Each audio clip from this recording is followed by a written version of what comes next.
Subay sa pagsaulog sa World Kidney Day karong adlaw, dungantang palauman pa ang atong kahibaw mitungod sa kamahinungdanon sa atong mga kidney, pinaagi ni pediatrician Dr. Vivina Chu.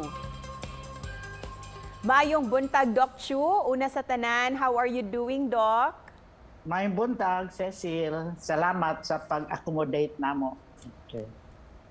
Dagang salamat usab, Doc. Doc, kay naghisgot naman jud ta sa kaanindot sa ato ang kabuntagon. Mamahimo ba nimong idalit kanamo ang kamahinungdanon sa pagsaulog sa World Kidney Day? Okay, so kining programa ha, global ni siya, Cel, no? So dili ni siya sa Philippines ra, no? This is all over the world. That is why it's called World Kidney Day. Ang ato ang tema karong tuiga relevant ni siya kaayo kay it is living well no, with kidney diseases.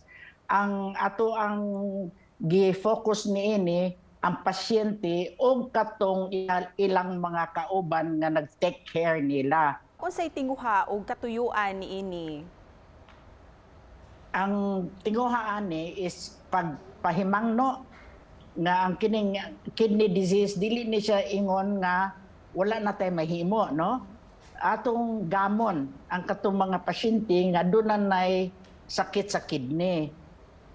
I-focus nato ang mga butang nga, for example, ang mga medicine nila kinahanglan tultulon pag inom. Ang ilahang pagkaon tultulon pod ang unsay gidili ug unsa poy importante nga masustansya. O ang ilahang mga pag-inom sa tubig na ay mga sitwasyon nga ilimit ang tubig na po sitwasyon nga painom silang ubay-ubay nga tubig. O ang kanang pinaka-importante sa tanan ang ilang schedule sa ilahang dialysis. Doc, for the information sa ato ang mga viewers, unsay function sa ato ang kidney sa atong kalawasan? Okay. Ang kanibang ato ang kidney, pariharan ni ka-importante sa kasing-kasing, no? Tanan nga atong mga nakaon nga hugaw, kay doon naman tayong gitawag metabolism, no? Ang katong dili gikinahanglan sa lawas, i-eliminate na siya sa kidney. So kung pananglitan ang imong kidney dili na mo function, mupundo tanan ang hugaw sa lawas. Mao na nga lain na imong paminaw, labad imong ulo, di ka makakaon, magsuka-suka ka, tungod kay ang waste product sa lawas, wala nimo mapagawas.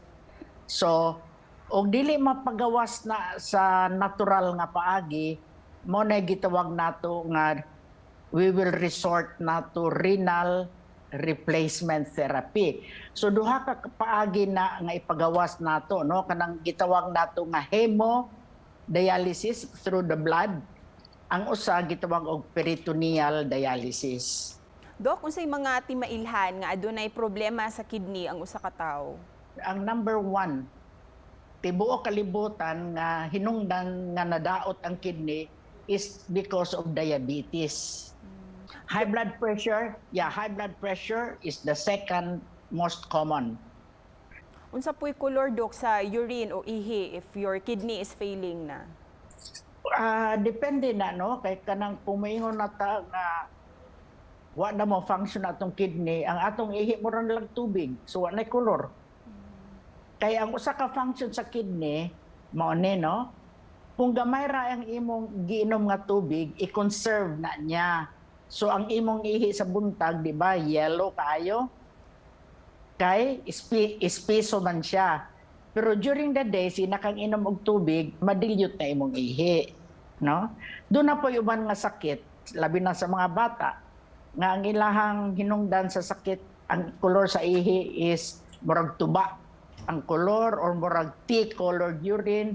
Pagpasabutan na, nag-ihi na sila og blood in the urine. Doc, sa laing bahin, anhita sa mga societal issue kay ang kidney mo ay usa sa most trafficked human organs. Unsaon nimo pagkumbinser niining mga Pinoy nga dili ipamaligya ang ilang mga kidney, Doc? Okay. Karon panahon na ba kanang kuan na kayo vigilant na, nagmatngon na ang gobyerno. Dili na sila mo allow nga ang ato ang mga katawhan ibaligya ilahang kidney. So karon dako kayo ang kanang kausaban before mo transplant ang surgeon or ang transplant team, kinanglan sila moagi sa kanang gitawag og ethics committee. Susihon yun na nga ang kining nag-donate sa kidney, imo ba ning paryente, interviewon gyud na sila day. Lastly, Doc, what's your message para sa ato ang mga viewers in line with the celebration of World Kidney Day? Okay. So kining ato ang World Kidney Day is to make the public aware nga ang kining sakit sa kidney dili niingon nga walay kaugmaon. As long as mo follow ta sa mga pahingmangno, ang kinabuhi sa pasyente mo taas-taas siya.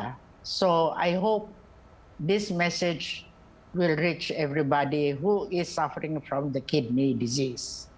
Dagang salamat, Dr. Vivina Chu, sa pagahin og oras karong buntaga. Salamat sa inyo, ha? Okay, salamat, Cecil.